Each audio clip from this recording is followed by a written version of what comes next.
Et supplions encore maman pour nous faire d'autres grâces. Parce que quand elle dit que c'est ceux qui ont la foi qui vont avoir leur porte ouverte, moi j'ai peur. C'est pourquoi il faut qu'on demande à maman de nous donner cette foi-là d'abord. Parce qu'on n'en a pas. Et on ne sait pas comment avoir cette foi. Avant de prendre quelques informations à partir des réflexions du Père sur les roses, je voudrais nous demander si on comprend l'amour que Dieu a pour les Africains et particulièrement pour les Ivoiriens que nous sommes. Je ne sais pas si on mesure cet amour. Que toute la cour céleste se déplace pour un continent. C'est du jamais vu. C'est inimaginable. Je ne sais pas si nous mesurons cela. C'est la première fois dans l'histoire des apparitions de Marie, notre mère, Marie, la Vierge Marie, que toute la cour céleste se déplace. Je ne sais pas si on mesure cela. Et à travers ces roses vivantes, Dieu veut nous montrer encore combien il nous aime et combien nous avons du prix à ses yeux.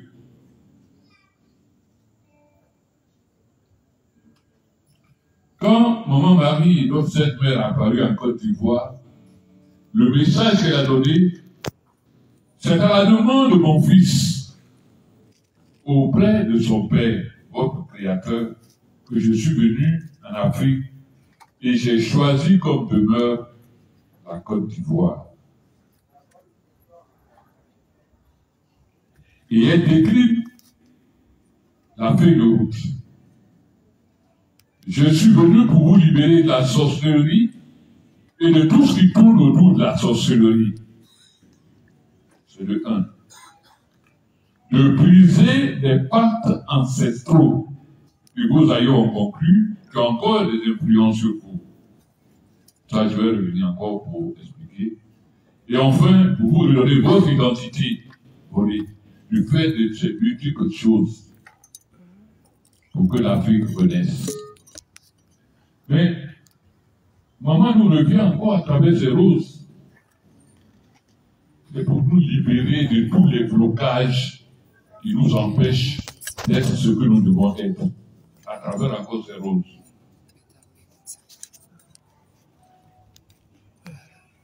La Vierge nous dit dans son message que c'est son fils qui lui a permis de réaliser cette œuvre. Et puis son fils dit non, c'est maman qui, par amour pour vous, a réalisé ce que vous voyez, ces roses. Qu'est-ce qu'on peut comprendre dans ça? Elle dit c'est son fils, et puis son fils dit, maman c'est quoi? C'est à cause de ton amour pour ces gens-là que tu as réalisé cela. Et elle nous dit à travers ça, il y a toutes les portes qui sont fermées et le Seigneur lui a remis les clés. Je ne sais pas si on comprend cela. Dieu remet les clés de tous nos problèmes à sa mère, sous le vocable de Marie, mère de la charité chrétienne. Et maman, pour nous montrer cet amour-là, réalise des merveilles à travers 2 roses vivantes. Et je ne sais pas si on mesure un peu ce qui se passe. Padre Pio, qui est notre père spirituel, entre dans la danse. Elle dit dans sa prière, on lui demande, enseigne-nous à nous aussi.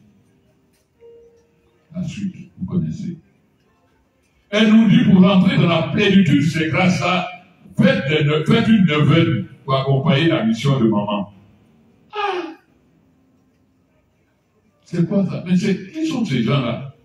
Pour que toute la cour céleste se penche à leurs problèmes. Padre Pio, que notre papa, nous dit ce qu'il faut faire pour accélérer les choses. Nous qui traînons des pas, ils nous poussent. Ceux qui sont d'accord, faites la neuvaine pour accompagner la maman. Et nous tous, on se met dedans.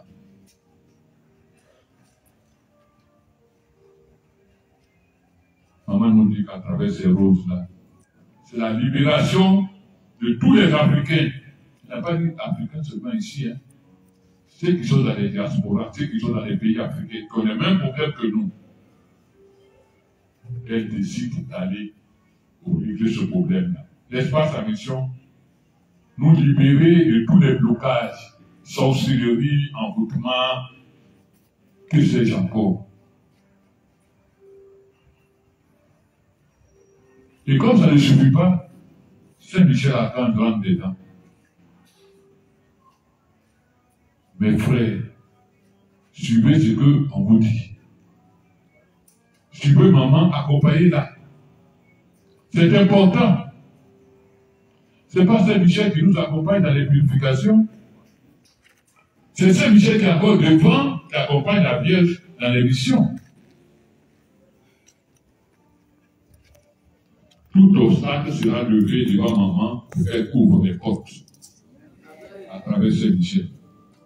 Est-ce qu'on peut demander encore ça?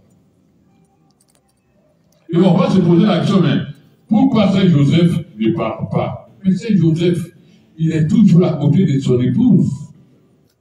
L'homme discret, l'homme efficace. Lui, il parle et les gens agissent. Il n'a pas besoin de faire des discours.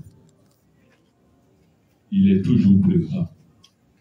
Il est toujours à côté de son épouse. Il est à côté de son fils. Lui préfère agir plutôt que de faire des discours. Je ne sais pas si on mesure cela.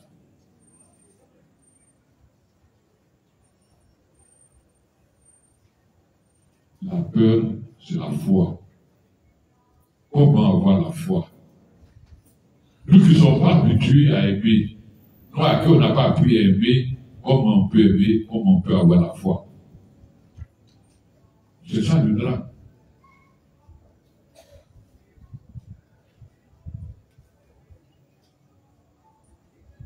Aujourd'hui, à l'image de Marie, vous avez abandonné tout pour être là ce soir. Pour être à côté de votre mère, pour prier, pour rentrer dans une nouvelle année jubilée.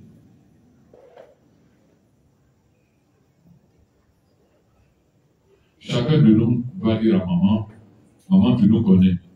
Nous ne sommes rien, nous ne pouvons rien, nous ne valons rien. Mais pour toi, nous sommes prêts. Tiens-nous par la main. Tiens-nous fort par la main, parce que souvent, quand tu nous attrapes, on tire la main. Mais ne regarde pas ça. Tiens-nous fort dans la main, puis pas avec nous. Pour que nous puissions rentrer dans nos grâces. Je profite aussi de l'occasion qui m'est offerte pour rappeler un certain nombre de choses par rapport à nous, enfants de Marie, mère de la charité chrétienne. Ce n'est pas facile la mission de maman. J'interpelle les jeunes. Aujourd'hui, il y a 2 équipes de purification. Il y a l'équipe de Théo et puis mon équipe. Ce n'est pas mon travail que je fais. C'est le travail de maman Marie, mère de la charité chrétienne. Quand on choisit de rentrer dans l'équipe de purification, on ne trie pas. Parce que c'est semaine, on ne vient pas à la purification. Ce n'est pas ma mission. Je donne ce que j'ai de meilleur pour maman. Et donne. Ça fait mal qu'on vous donne une neuvaine pendant 1 an, et puis vous ne faites pas la neuvaine. On vous appelle, ah, je ne savais pas qu'il fallait faire la neuvaine. Ou bien, je ne suis pas encore prêt. Ou bien, je vais choisir le jour qui me convient, comme ça, vous allez venir faire la purification. Mais ce n'est pas moi qui décide. Padre Pio, notre papa, nous a donné lundi pour faire des purifications. À ma demande, il a ajouté jeudi. J'ai dit, papa, souvent lundi, c'est un peu difficile. Donne-moi un autre jour, on va compléter. Il dit jeudi. Donc, on fait des purifications lundi et jeudi. Et les gens j'appelle, demandent à Padre Pio de mettre ça samedi. Non, c'est sérieux. Moi, je n'ai qu'à aller demander à Padre Pio pour pas faire la purification chez lui samedi. Mais qui je suis? Qui suis-je? Déjà que j'ai dit, il m'a donné jeudi, ça ne suffit pas. Tu vas lui dire, peut-être après vous devez demander dimanche aussi. Vous savez, quand tu nous avais donné lundi, de temps en temps, on négocie avec Chantal pour voler un autre jour. Un jour, pas que nous interpeller. Pour nous dire, le jour qu'il nous donne là, c'est le jour où il est disposé à nous accompagner. Les autres jours là, il n'est pas avec nous. Il ne faut pas qu'on cherche des problèmes. C'est quand on aime quelqu'un qu'on lui dit des choses comme ça. Si on peut nous laisser, et puis aller nous casser la tête. Et donne-nous à nous aider. Ce qui se passe ici là, peut-être qu'on ne mesure pas. On ne mesure pas. Mais c'est la grâce la plus abondante qu'un être humain sur terre peut avoir quand vous communiquez avec Dieu de manière permanente. Malgré ce que nous sommes, nos colportages, nos hypocrisies, nos mensonges, nos manques de charité,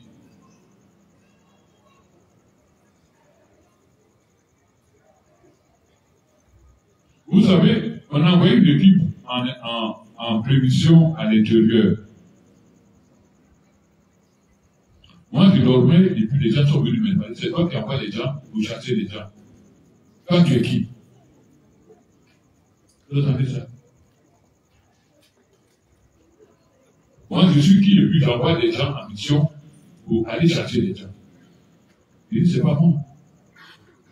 Moi, je ne suis rien. Je ne suis qu'un ouvrier. On me dit de faire ça, de faire ça. Allez demander à ceux qui sont là-bas, c'est pas moi. Il y a des frères, le jour de purification, ils tombent malades, on les envoie à l'hôpital. C'est des attaques. Mais je suis sûr que parmi vous là, personne ne prie pour l'équipe de purification. Personne ne prie. Quand on vient chez vous après, oh, nous on va, souvent on ramasse les casseroles. Personne n'a même prié même pour nous. Demandez même une messe pour l'équipe de purification. Mais on ne demande pas, on n'exige rien. Soyons charitables dans la prière et dans le soutien. Dieu nous a tant aimé qu'il a donné son Fils.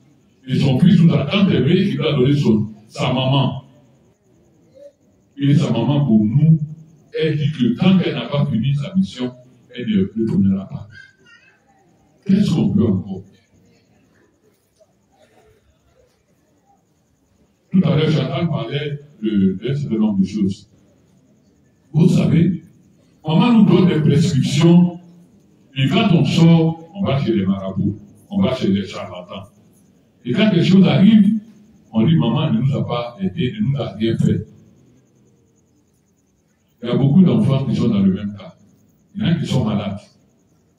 Ceux qui ont la foi, qui sont persévérants, ils sont malades, mais ils vivent et ils vivront longtemps.